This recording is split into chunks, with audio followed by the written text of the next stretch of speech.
Hello friends, welcome back to VSP art पर। Friends, आज हम ऐसे ऐप के बारे में जानेंगे जो आपको बहुत कम जन को पता हो। तो फ्रेंड्स, इस ऐप का नाम है महाराष्ट्र बोर्ड बुक्स।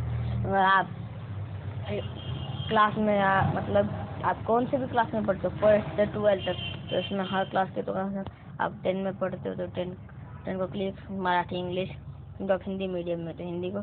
अगर देखिए फ्रेंड्स, इसको अगर उल्लभ कुमार भारती देखिए तो आप उसको डाउनलोड कर दीजिए। देखिए डाउनलोडिंग हो रहा है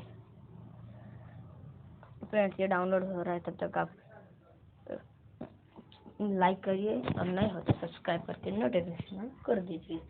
ओके फ्रेंड्स, देखिए 65 ऐसा होता है। तो फ्रेंड्स, इस ऐप का लिंक मैं डिस्क्रिप्शन बॉक्स में दे दूंगा। देखिए फ्रेंड्स, होने वाला है, हो गया। अब फाइल ओपन करिए, ओपन फाइल करिए। तो फ्रेंड्स, अभी आपको देखिए ऐसा